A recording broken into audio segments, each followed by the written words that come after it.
What most people spend their time on every day is the work of work. And they want to innovate, but then when you go in and you actually try to help them, people resist it because not that they don't have ideas, they don't have time.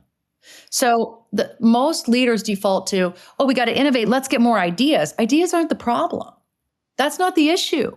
The issue is time. So simplification really is the front end of innovation.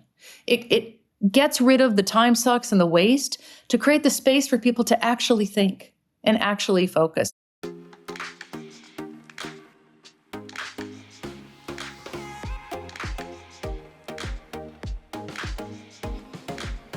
Hey everyone, welcome to LinkedIn Presents Redefining Work podcast. I'm your host, Lars Schmidt, and today I'm really excited to be joined by Lisa Bodell. Lisa is the founder and CEO of FutureThink. She's an author, she's a global keynote speaker, she's a TED Talk, and I promised her I wasn't going to say all those things when I introduced her, but I'm going to do it anyway, because Lisa and I actually first connected at the Noetics Elevate conference in October of 2024.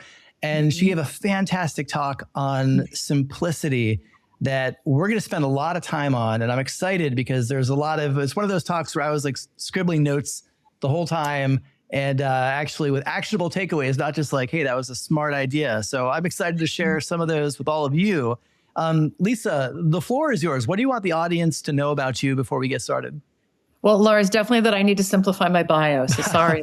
But yeah, no, thank you so much. You know what? I have to say what means the most to me is when people actually take notes and can do something after I talk about simplicity. But yeah, I mean, I have to say the reason that I started to focus on simplification is because I was trying to figure it out myself.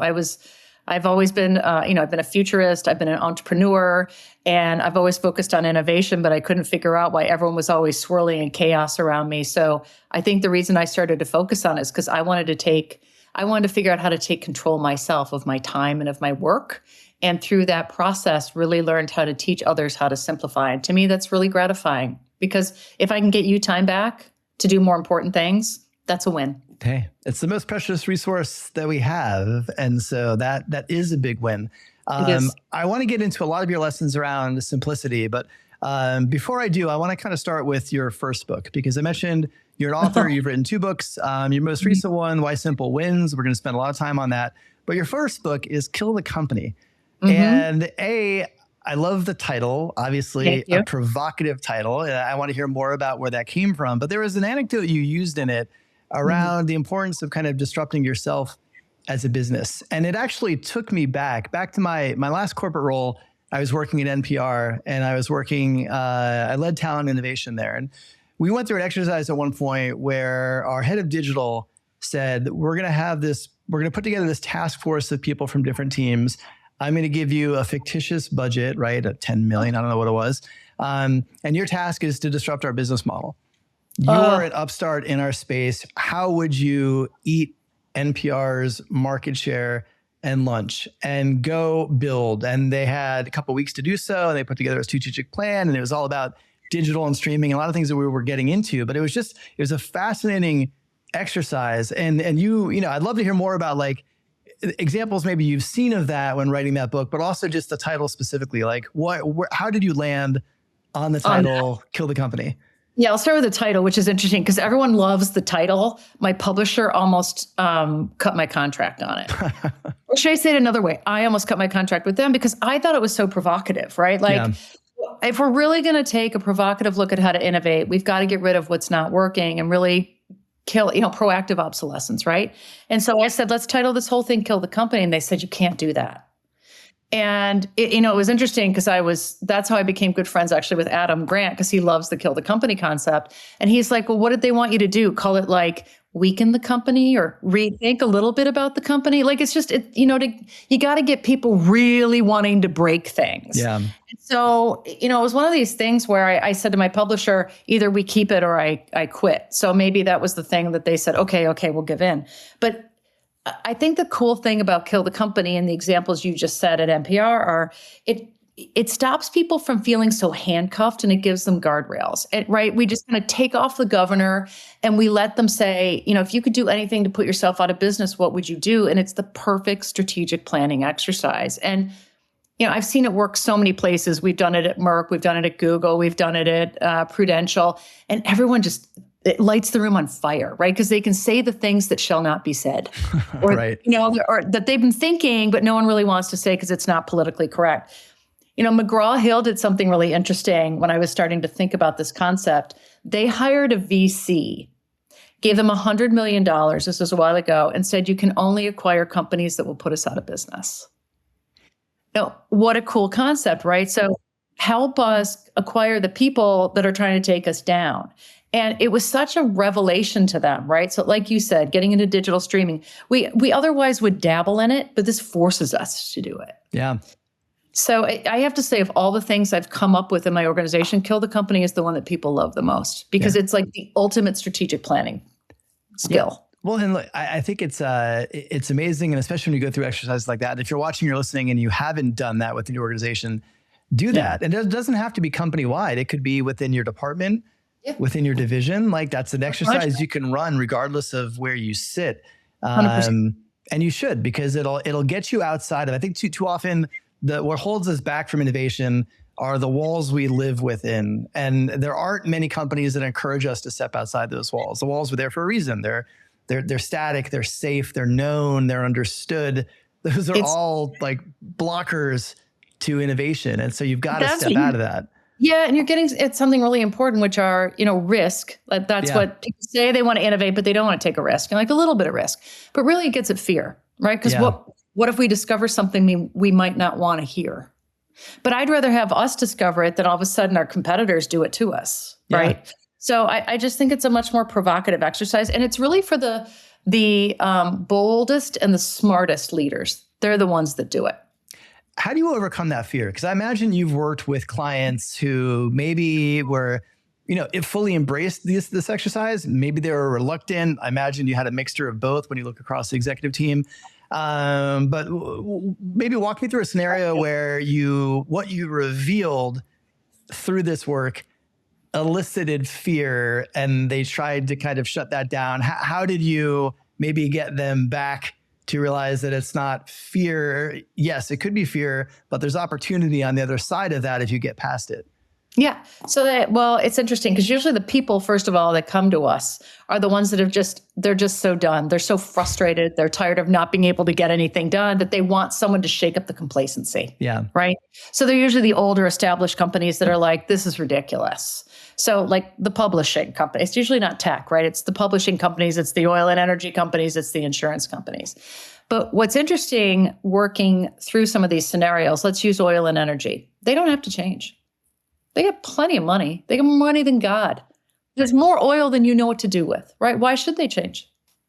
And it's really the rebels that are like, it's not just about the business that needs to change. You realize that there's just fundamental things inside the company that need to change. So what we realized with a lot of oil and energy is, in the future, they might not extract energy. They're going to grow it.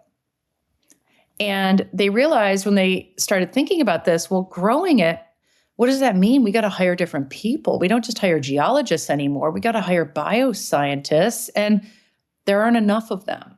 Where are we going to get them? And so they changed their whole recruiting strategy to start stealing bioscientists, not just from universities getting the best talent, but they realized that they had to start targeting pharmaceutical companies. And so they started stealing talent from places they never would have if they hadn't gone through the exercise. So it was kind of like these revelations of, oh my God, we don't have to change, but there's a huge opportunity here. Yeah. It's not just a fear thing, but if you show them how you can turn it into an opportunity, then they go all in. Yeah, it's so interesting. I think framing it that way, particularly, and we can take that analogy of like the large incumbent who is set and like too slow to realize they're like, I keep thinking, I don't know if you use Perplexity AI for search, but it's an incredible search tool. And like they're up against Google. And like, you don't become more of an entrenched market leader than Google. I mean, the term for search is Googling, right? Like they become like the Kleenex of search. But in less than a year, Perplexity has come up and they've really taken the fight to Google, and they've innovated and they've just done so many things as this upstart that is thinking about things differently. And it's just, it's amazing to see. I think the speed at which these upstarts will displace incumbents, especially with, AI and the technologies that are here today, it's just incredible. Well, what you're saying is really great, which is just the speed of competition. Like you don't know what you don't know. And so, it's interesting. So here's Google, right? They have more money than God as well. They've got really smart people. But the issue tends to be like this complacency, right? That just kind of takes hold because we're just trying to keep up with stuff. And isn't it funny that now Google, which is known as innovation, now actually has their own massive simplification program because they can't move fast enough to get stuff done. Like they're not able to innovate. So even the people that you think are the most innovative are having problems. Complacency sets in because we're humans. We just want to get into a rhythm and we just keep having it shaken up. So the people that kind of build in that shake up into their culture, they win. Yeah. Because they get to be ahead. They get to shape the future, not react to it. Absolutely. And I love that, like a segue to simplicity, like what role does simplicity play in that? Because I think, when you think about big companies like Google, you think about large companies, bureaucracy, established protocols and processes, slow to change, everything else, because oftentimes, and I'm not picking on Google, this is a pick any large market leader, they're far from simple. In terms of like how they get things done. And so how do you tell me where did your personal cause, you kind of talked about in the intro of, being an entrepreneur, having a bunch of things. And I do want to talk more about that selfishly, but the idea of applying simplification to some of these market leaders to allow them to be more nimble and agile and meet market opportunities in a much more rapid way. Well, so, it actually came out of a kill the company exercise when, what happens usually with the reason we need to go in and simplify is because complacency has led to complexity. People they're tired of fighting it because what most people spend their time on every day is the work of work. And they want to innovate, but then when you go in and you actually try to help them, people resist it because not that they don't have ideas, they don't have time. So most leaders default to, we got to innovate, let's get more ideas. Ideas aren't the problem. That's not the issue. The issue is time. So simplification really is the front end of innovation. It gets rid of the time sucks and the waste to create the space for people to actually think and actually focus. So that's where, I think simplicity really came in when we were trying to do kill the company exercises with people or just innovation exercises. And they were just kind of, resigned because they're like, this is never going to go anywhere because I have all this crap I got to do. Yeah. Their mind was just bogged down in the day to day. And until we released them from that, they couldn't really get excited about killing their company or innovating because it was just like another brainstorm, right? Nothing's going to happen with these ideas. So that was interesting because actually when you say, I'll kind of lead to this next exercise. The other one that lights the fire on in the room is kill stupid rules. When you say to people, do you want more time? Everyone says, yeah. Who doesn't say that? Who would like to get rid of crap? Me. And then you say, who here would like to kill some stupid rules? What if we did it right now? Oh my God. It's like they can't believe that you're going to do it with them. And I've never left a session and we've done it with Google, where we've said, hey, give us some rules, that you want to get rid of. First of all, they have so many, it's mind-boggling. And the time you've allotted to get rid of these rules, call it an hour, you usually need to stay there for double the time. Yeah. And that's good, right? Yeah. Because what that's saying is if you just ask people, they are happy to help make things better, but no one asks. Yeah. I mean, I'm sure you've led that exercise with, you mentioned Google and I'm sure, many other companies. Thousands of people. Are there common, or I should say recurring rules that are often laid at the altar of please carve this away? Yes. What are the most common, please kill this rules that you come across? Well, the first thing you have to do is you have to set some ground rules. You have to tell people, first of all, when we're going to come up with rules, it has to be in their sphere of control. And the reason I say that is because those are the things that they actually would have power to get rid of. Otherwise, you're just complaining into the wind. And otherwise, to answer your question more directly, here are the people that always get thrown under the bus: legal, HR, IT, and procurement. Whenever I sit in a crowd, those people laugh because everyone has to deal with them and their stuff is never easy. So we start within this, the sphere of control, and the usual things that come up, they're not rules, Lars. That's the issue, which is people, what they come up with are annoying things. They're like, that stupid meeting. the way that we run emails, our strategic planning, this culture thing that we do, the way that we behave with our one-on-ones. They're things that we actually create ourselves. They're cultural norms. And so what's really cool about that is we can get rid of those things. We never think about them. And we also, to be honest, we think they're kind of beneath us, right? I shouldn't have to be trained or train my people on meetings. They should know how to do that. If you could just fix meetings, we would both retire multi-billionaires, right? Yeah. I mean, it's so unsexy, but it is so transformative to fix those things. And that's why I love doing the simplicity stuff, because people realize, oh my God, what takes up my time, they're really not rules. They're these things that if we all agree, we're going to stop doing and change behavior. And it's a game changer. Okay. Game changer. I'm putting you now in part coach, part therapist mode. And you are coaching a new executive. Let's just call it, in this case, a people executive, right? Because that's a big part of our audience are people leaders, HR executives.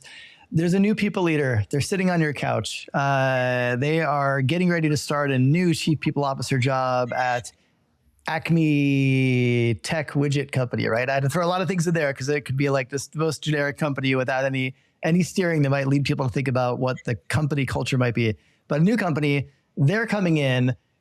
How should they think about like bringing these principles of simplicity into their role as a new leader in terms of like how they think about building their relationships with their executive peers, how they think about, achieving some, wins and helping make the business more efficient, right? Because I think that's a real opportunity there if you can, kill some of those things that don't really serve anybody.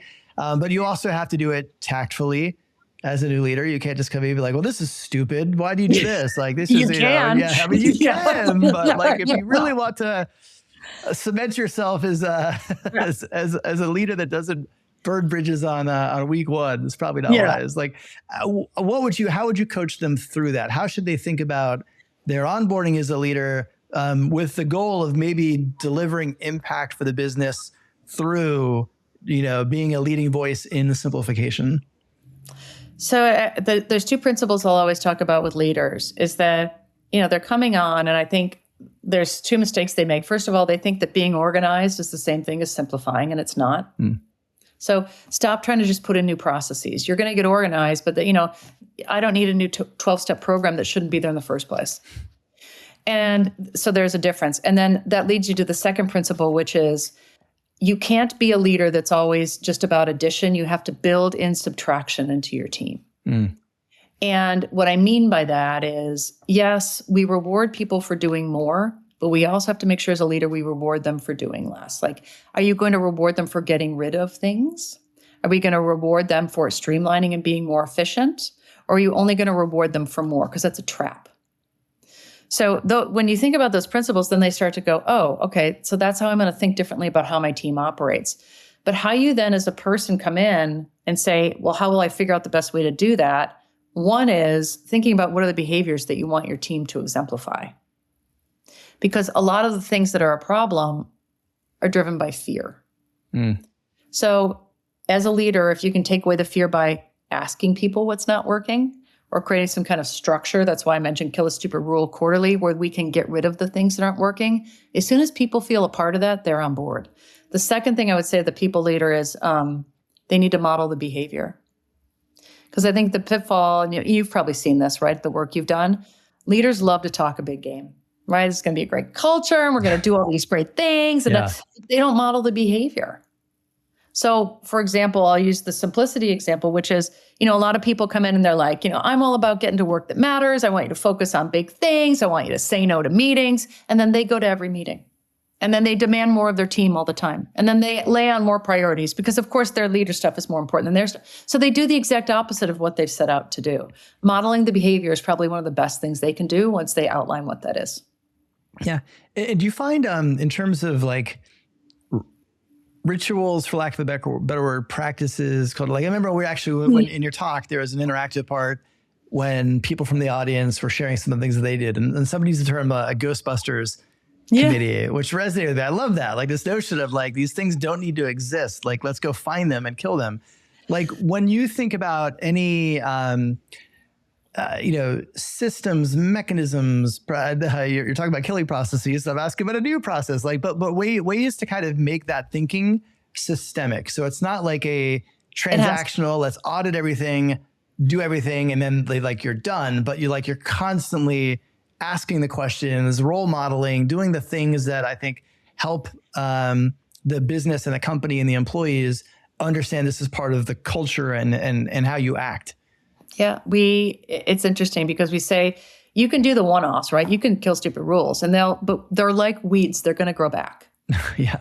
So it's true. So how do we actually make it so, again, addition is just the way, subtraction is the way that we work. And I remember that Ghostbuster comment. I also remember the woman who worked at Kickstarter, and they had the whole thought process around time crime. Mm-hmm. Oh, yeah. Yeah.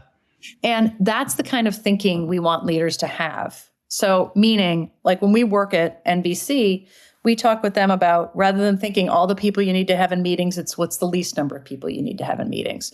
When you ask people all the things they're going to do in terms of a plan, do you also build in the things about what are all the things you're going to stop doing to make sure that those things actually get executed? So when we actually work with leaders, we say, first of all, you need to delete things that aren't working to send the signal. That could be killing rules. Then you need to embed it into your operating system with things like, always think about everyone's time. Always think about what's the least number of people that need to be included. How do you teach people how to stop things whenever they're going to start something? And that sets the culture around subtraction is expected, not a nice to have. Yeah. That's what I would do. Yeah. So, I love the time crime example because it really makes you think God, taking someone's time, it's a resource. It's not a good thing for me to take. And I appreciate it, right? I don't want someone to steal my time. I'm laughing because I had a friend who sent me a meme at one point, similar to time crime, but it was called, it was you, sir, are a time burglar. And it was a burglar with clocks in the bag. And I'm just oh, that is good. Because again, I think there are a lot of time burglars in our organizations committing time crime and, taking that finite resource we have and making it even more, dwindled. Yeah, go ahead. I'm sorry. Yeah, no, Netflix. I mean, it was interesting because we were talking about Netflix too, and they did the same thing, which is how do you make certain things the last resort? Scheduling a meeting is the last resort. Yeah. So when there's a meeting on the books, it's really important. And I think when you start to build in those cultural mechanisms, what happens is the defaults go away. It's our default is to just have a meeting, send an email. We've got to set a different cultural norm so we break those habits. Yeah. And we'll say it, but then until the leaders do it, it won't matter. That's the point. I loved, I'm not sure if you saw this or not, but at the beginning of this year, Toby Lemke at Shopify, their CEO, did a meeting purge. Every recurring meeting by default was taking off everybody's calendar. That's right. And any meetings had to be re-added on based on how they want to think about time. And I love that example because that's extreme, but it's this is just a reset. And again, to you talk about role modeling, right? To be able to do that and be look, this is just clean slate, build it from here. Because some meetings are just legacy. They're there because they've always been there.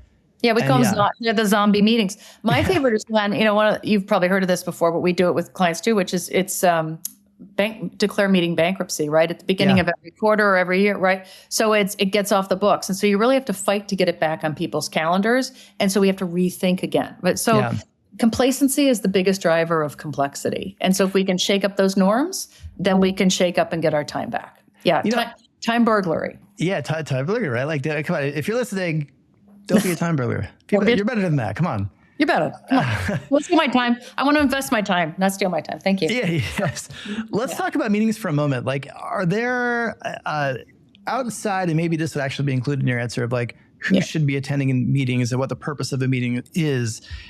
Have you found, particularly with a kind of nod towards simplicity, is there a format of a meeting that is generally viewed as an effective way to run a meeting? So that what I mean is sending a pre-read, saying whatever it might be. Yeah, I'm not going to steer it beyond that, especially with that reaction.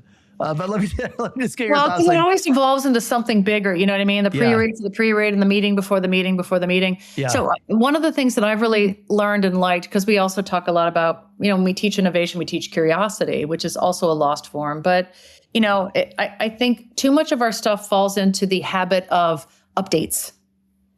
and task updates. And actually nobody cares. And I shouldn't say that, but like a status meeting, everyone's like, don't care. I'm just attending. Using your agendas, your invites and your agendas as questions. And the reason I say this is because often it's too easy to have meetings these days. If there's one area in work I wish there was more friction, it's in either Microsoft Teams or in Zoom. It's just too easy to send you a meeting invite. So I do. But when you invite somebody, the subject line should be the question that I want to answer when I have my time with you. And the agenda should be turned into all the questions that we're going to run through to get there. And it's interesting because, questions hijack your brain, right? You know this. And the cool thing when you send somebody questions is they immediately start to solve them. And so the meetings are more effective. You end on time. You have richer discussion. You have new ideas. When I was talking about this once, I had the president of Microsoft from Canada in my session. And he raised his hand and he said, we started doing this at Microsoft. And I will tell you that from my lived experience, it is probably the most transformative thing in my career. Because people actually sometimes don't even schedule meetings because they forgot why they were doing it in the first place. So, little things like that. I could tell you to schedule it for this long or end 5 minutes early, but it's really more along the lines of what do you want to accomplish? And I think questions can be a lot more productive in terms of an approach. Yeah.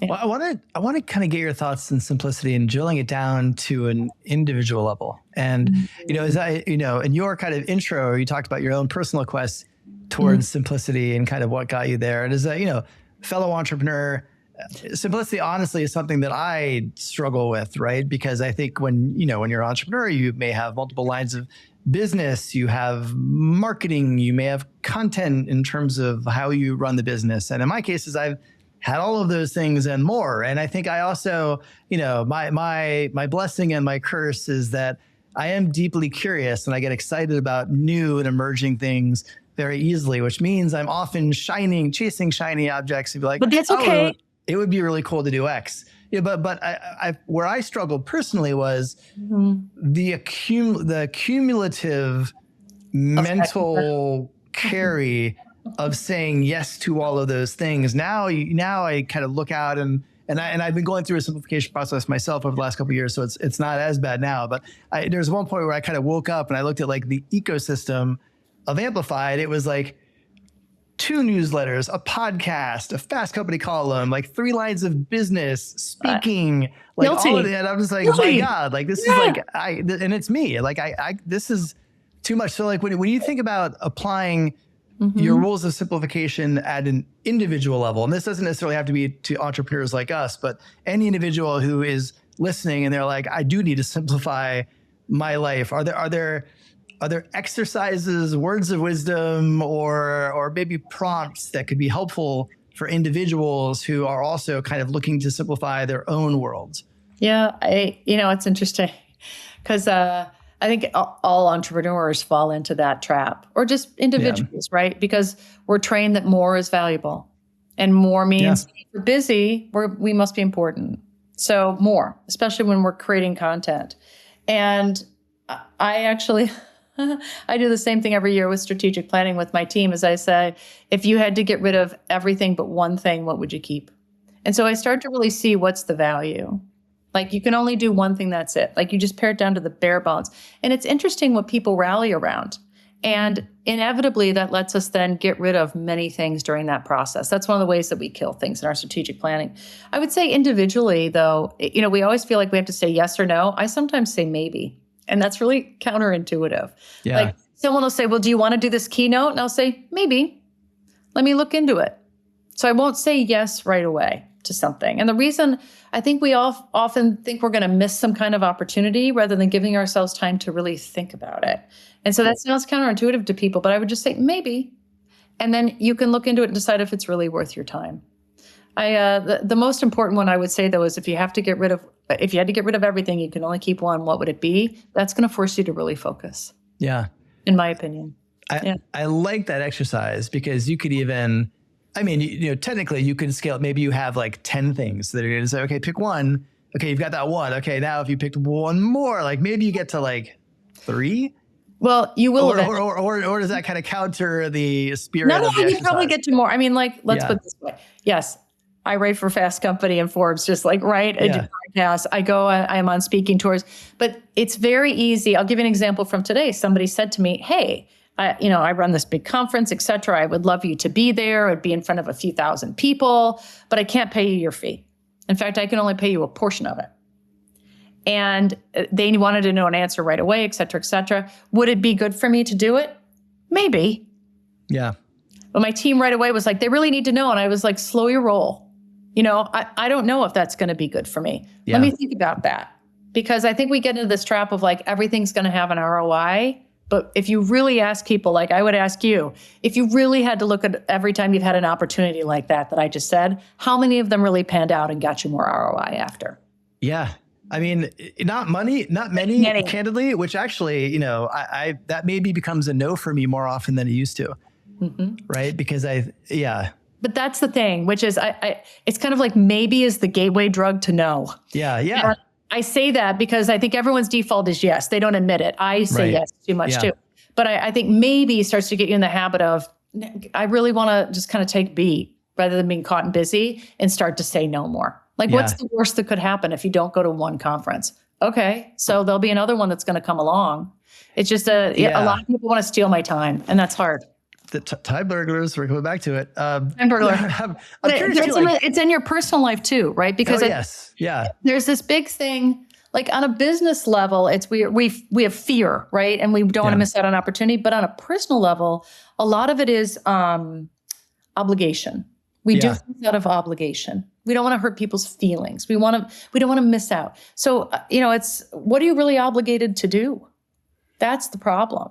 And it's the same thing, like, especially you've got kids, I've got kids. Like, I miss out on so many things with my kids because I'm doing these other things out of obligation. You think, what, did I really have to do that? So, I don't want people listening to wait till they're like 50 or 60 to figure that out. You have to say maybe, and then come back later, I think is a better way to approach it. And I think there are so many people who are moving into consulting and strategy and fractional work these days, moving out of corporate, moving into obviously, this new class of entrepreneurs that are coming into play. And I want you to really listen to what Lisa was saying there, because I think it's important. I think it's something actually that a lot of entrepreneurs don't learn until like years into their experience, was to just let the power of saying maybe and the power of saying no. Because I think especially when you're coming up, you want to say, by default, we all want to say yes to everything. But I think especially as an entrepreneur, you feel a lot of pressure. Oh, I need to be on that stage. I need to be quoted in that article. I need to, be seen as doing X, Y, or Z because, I am trying to establish myself. And, but maybe those are the right things to do. Maybe they are. I'm not saying that they're not, but I also think that there's a cost associated with those things as well that in your early career as an entrepreneur, you may not see. You may only see opportunity. And there is opportunity there, but there also is a cost. I think as you've been doing this more and you have more of those experiences, you start to understand the weight of the cost and the true weight of the opportunity, which may not be the same as the perceived weight. Yeah, exactly. They're not equal. Another thing too is what we did. I said, if you can only focus on one thing, what would it be? The other way to do that, I've also done this with my teams. This is just like a way to get people to focus on what's important is, you guys, we have an investor coming in and we have to cut the business in half. What are we doing? And so it's like looking at viable strategies. And I do it with my personal life too. Like if I have to get rid of half the shit that I do all the time, pardon my French, what do I do? And like, that's what led me to get rid of things like these obligatory carpools that I thought I had to do, right? The cocktails, the women's groups I had to join that I just said, I'm bowing out of these for now. And it was really freeing. And here's why, because the people that it didn't matter anyway, right? If they're your friends, they're fine. If they're not your friends, I really was glad to learn that. Yeah, also fine. Yeah. It was also it's also fun. Like really, if that's really going to piss you off, I'm glad I knew that now. Yeah. Got my time back. Great. Mm-hmm. What I want to shift gears a little bit. we've officially made it, a little over 30 minutes in this podcast, and we're going to have our first substantive conversation on AI, which for a podcast of the futurist, I feel like that we should get the award for that on some level. But like this could easily be a 3-hour podcast. We could spend the next 2.5 hours talking about AI. We won't do that. But I do want to get your thoughts as a futurist. Like when the intersection of like simplicity and AI. And in the context for that is like, I think, we're obviously, we're on this rocket ship that is the emergence I shouldn't say the emergence, the adoption of generative AI.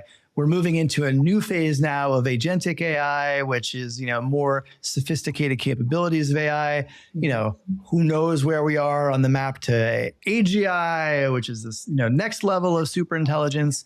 That's another conversation for, another time. Data scientists and pundits. But when you think about how companies are beginning to think about adopting AI, I would love to get your thoughts. Like we all hear of the benefits of automation and the efficiencies, and we can maybe do more with less, and humans could do more cool human things and outsource other things to AI. And I mean, there is truth in some of that, but I don't think we're talking enough about like the potential impact on simplicity. Like automation does not just necessarily equal simplicity. And is there a risk of creating more processes, more structure, more things that we might decide we need to kill down the road with the emergence and adoption of AI? I would love to just get your thoughts on that. I was just talking about this with the CEO too, which is so interesting. And one of the questions I got asked is, has technology, so this is beyond AI, right, helped us or hurt us? And the answer is yes, right? I mean, it's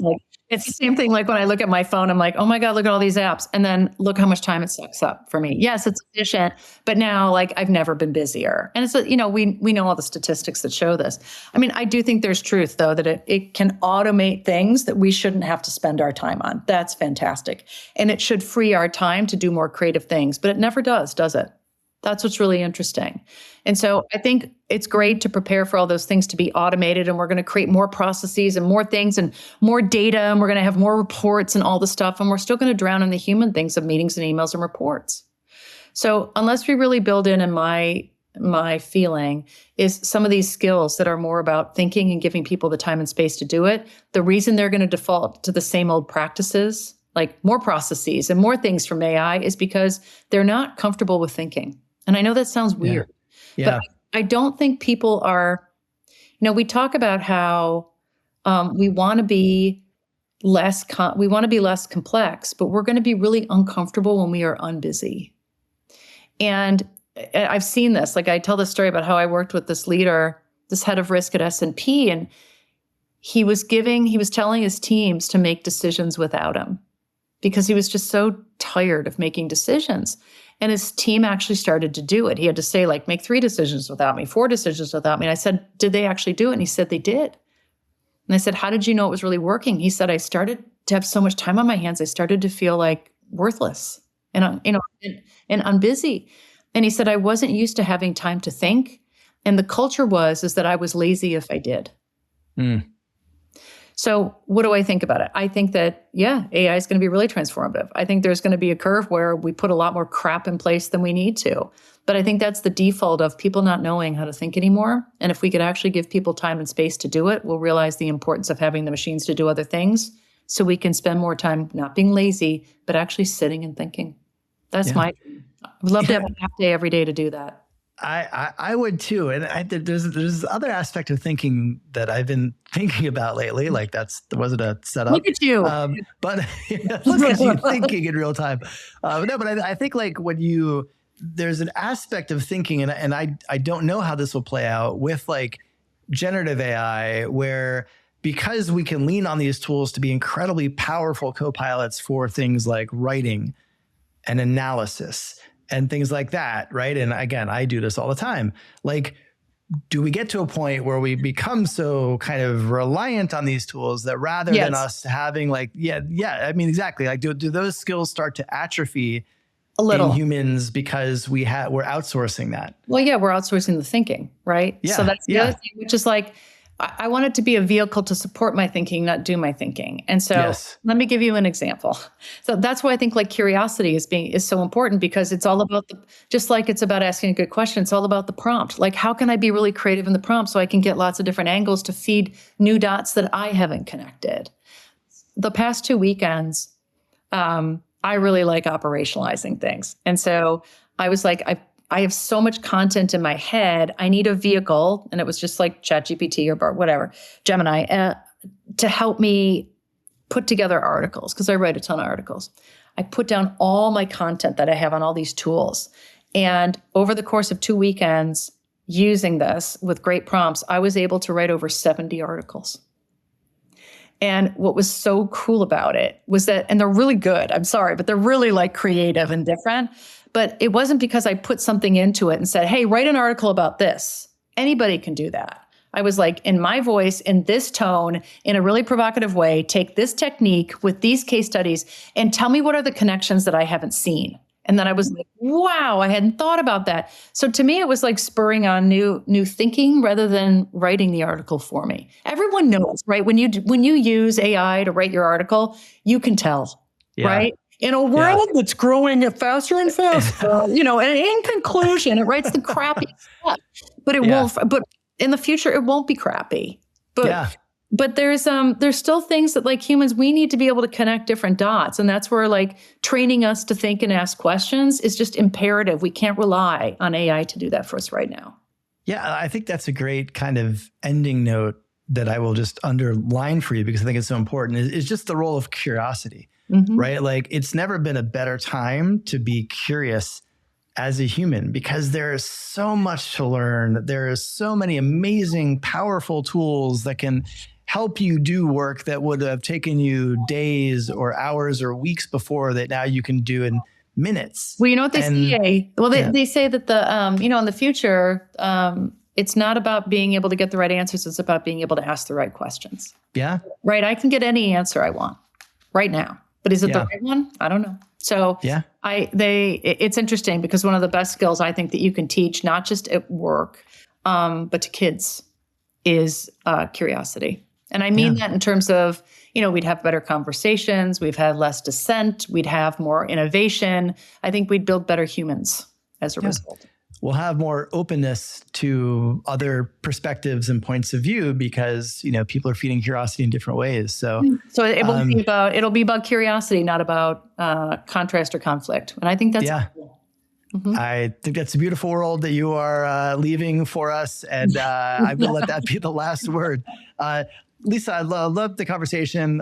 If our audience wants to connect with you after the show, where should we send them? What's in terms of like your books, TED Talks, articles, all the things you have going on? All the things. Link in with me, right? Lisa Bodell. And they can also go to futurethink.com, where they've got lots of free resources. And if they want to go to Amazon, check out Kill the Company and Why Simple Wins. And I write on Forbes and Fast Company, but no more. I'm not going to write any more than that. I promise. Yeah.